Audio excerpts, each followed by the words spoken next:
So hello everyone, welcome to my solo Goa trip vlog.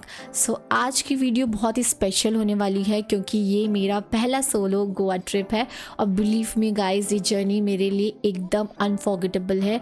यानी कि मैं ये जर्नी कभी भूल ही नहीं सकती। अर्ली मॉर्निंग मेरी बस थी तो सुबह सुबह नहा धो के थोड़ा सा एक्साइटमेंट प्लस नर्वसनेस के साथ मैं चले गई बस स्टेशन और वहीं से शुरू होता है मेरे गोवा का सफ़र। रास्ते में नज़ारे देखते देखते कब टाइम बीता पता ही नहीं चला। थोड़ा सा म्यूज़िक सुना, थोड़ा मेरे बगल में आंटी बैठी थी उनके साथ बातें करी, तो उतने में मुझे थोड़ा बहुत भूख भी लग गई थी। तो मेरे पास ड्राई फ्रूट्स और ऑरेंज पड़े थे, मैंने वो खा लिया। उसके बाद मुझे नींद कब आई पता नहीं चला। तो फाइनली मैं पहुंच गई दिल्ली। उसके बाद मैंने मेट्रो पकड़ी और सीधे एयरपोर्ट के लिए निकल पड़ी। और अब बताऊं तो ये मोमेंट अलग ही था क्योंकि ये मेरा फर्स्ट सोलो ट्रिप था। पहली बार हर छोटी बड़ी चीज़ मुझे खुद से हैंडल करनी पड़ी थी। बहुत सारे अप्स एंड डाउन्स थे, बहुत सारी चीज़ें थी, एक्सपीरियंस थे, बहुत ही अच्छा था। मैं आप लोगों को भी बोलूँगी कि कभी ना कभी लाइफ में सोलो ट्रिप ज़रूर करना। हम दोस्तों के साथ जाते हैं, फैमिली के साथ जाते हैं, लेकिन खुद के साथ जाना अलग ही मोमेंट होता है, अलग ही एक्सपीरियंस होता है। एक्साइटमेंट तो थी मेरे अंदर लेकिन नर्वसनेस भी थी, एकदम मिक्स्ड इमोशंस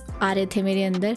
एयरपोर्ट पहुंचते ही ऐसा लग रहा था जैसे कि मैं कोई नए वर्ल्ड में आ चुकी हूँ। इतना बड़ा एयरपोर्ट था सच में। चलते चलते मानो ऐसा लग रहा था कि जिम वर्कआउट फ्री में ही हो गया मेरा। एक टिप आप लोगों को देना चाहती हूँ कि अगर आप लोगों की कभी भी फ्लाइट होती है तो 2 घंटे पहले ही एयरपोर्ट आ जाना, वो बेस्ट रहेगा आप लोगों के लिए कि आपको टाइम मिल जाता है सभी चीज़ें अरेंज करने का। चेक इन किया, उसके बाद मुझे टिकट मिला। फिर कॉर्नर में जाके मैंने थोड़ा बहुत चिल किया, यानी कि मुझे भूख लग रही थी, मेरे पास एप्पल पड़ा था, मैंने वो खाया और मैंने वीडियोज़ देखी। सिक्योरिटी चेक करने के बाद मैं चल पड़ी अपने गेट की ओर। सो गेट भी बहुत दूर था, लिटरली बहुत दूर था। मैं थक भी रही थी लेकिन मेरे अंदर एक्साइटमेंट थी तो मुझे वो चीज़ पता ही नहीं चल रही थी।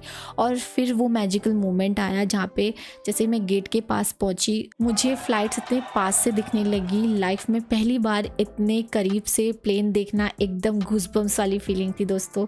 सो गेट के पास मैं थोड़ा सा रेस्टिंग चेयर पे बैठ के पोहा खाने लग गई, फ़ोन स्क्रॉल किया। उसके बाद जैसे ही अनाउंसमेंट आया कि फ़्लाइट का टाइम हो चुका है, लाइन पे लग गए और फिर मैं अपनी फ़्लाइट की ओर चल पड़ी।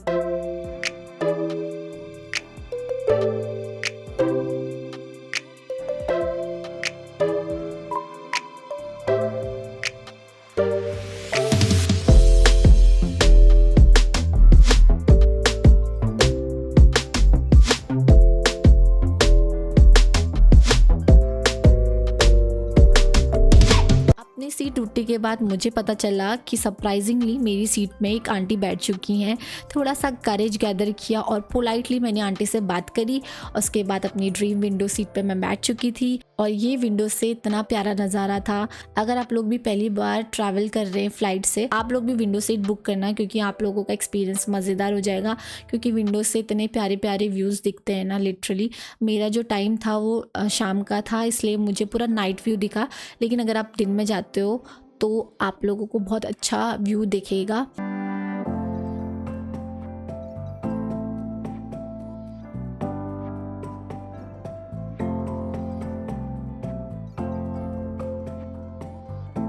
उसके बाद टेक ऑफ के टाइम में मेरे दिल में एक ही थॉट आ रहा था, भगवान सब सेफ़ और अच्छा हो।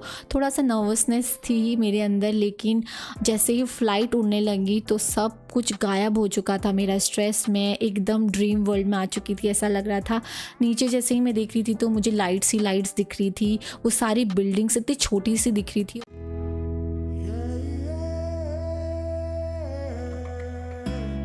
सो फ्लाइट में हमको खाना भी मिला और मुझे पता ही नहीं था कि फ़्लाइट में खाना मिलता है और मैं पहले से ही ठूस चुकी थी खाना।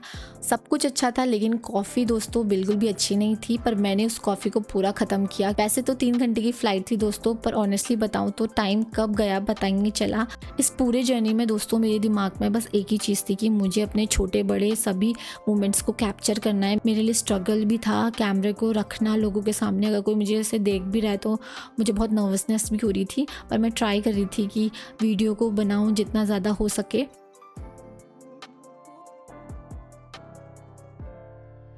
बस मैं व्यू को एंजॉय कर रही थी अपने विंडो से और मेरा सच में लिटरली फेस ऐसा ही था। और उतने में ही गोवा कब आ गया पता ही नहीं चला और finally I reached in Goa. Bag collect किया और मेरा कज़न आया हुआ था मुझे पिक करने के लिए एयरपोर्ट पे।